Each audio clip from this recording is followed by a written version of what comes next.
What is the best use of your time to get the most reward? Let's look at our cost, our gross income, and our, the net profit. Like really microcosm of business. I spent $5 buying some candle wax, and then I made some candles, and then I go to the street corner and I sold them like at a little stand because I'm 12. All right, so gross income is $10. Your net profit, you end up with $5. So you got a better idea of cost minus gross equals net. But what's your return on investment? Yes, your net income is your return on the investment in a dollar value, but your return on investment is a singular number, a percentage that also involves the investment. So if you put it all into one kind of calculation, you get your net divided by your cost equals your ROI in percentage. In this case, $5 divided by cost of $5, and that gets you 100%. Let's say you've got enough money for the time being to work on this stuff. Money's not an issue. The main thing is, how do you spend your time? That's what this is all about. This is how much time you spent on it. I can't spend 150 hours a week on these projects when I only have 49 hours a week. Cut project or cut the time working on the project, and you can do that by determining the value of the project itself.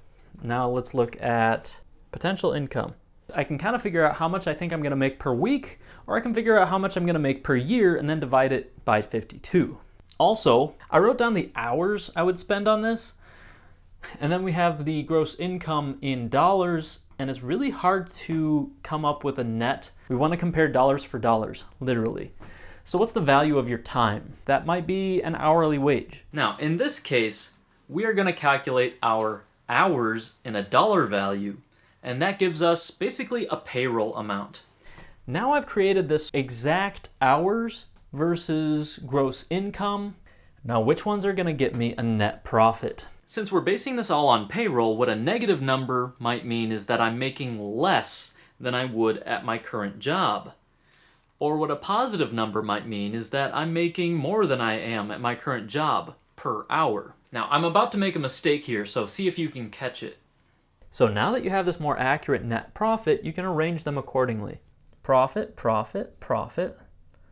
Did you catch my mistake? My cost is supposed to be negative. My gross income is positive. And when you put them together, I'm supposed to get negative 100 for writing, not 100. So the dollar signs in my eyes were actually blinding me while I was doing my math. But this kind of opened my eyes to a paradox. The paradox is that at 20 hours, that's $400 worth of my time and $300 of income per week, I'm making negative $100. I'm losing money on payroll. But let's say you take 14 hours to do the same thing. The paradox there is I took off time from the task and ended up making more money. Why? Because that gross number didn't go down with the hours spent. That's essentially like saying, what I said I could do in 20 hours, I can actually do in 14 hours and get the same result. If you're writing a book, that means you spend less time doing it and still get the book done on time. That's a stretch. If you push yourself by giving yourself 30% less time, maybe you can get that much done. I don't know. There's also another possibility. By valuing your time based on your current hourly wage, you're going to end up with negative numbers telling you that you're making less than what you are at your current job. But if that's okay to you, maybe it's worth it to make less money if it means quitting your job and working for yourself.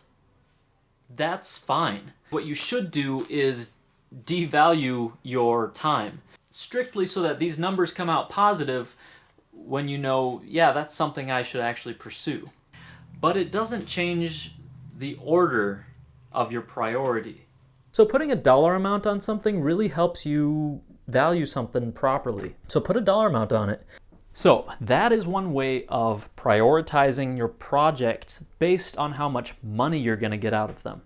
Well, maybe you didn't follow all of the math, but you get the gist. And if you want, you can always rewatch the video. So if you saw that and you still feel like you want to work on absolutely all of your projects, then maybe you want to check out this video on how not to divide up your time. But that's not the only way to prioritize, and that doesn't take into account anything that doesn't make money, but you still have to do it. For that kind of time management, check out that video right there.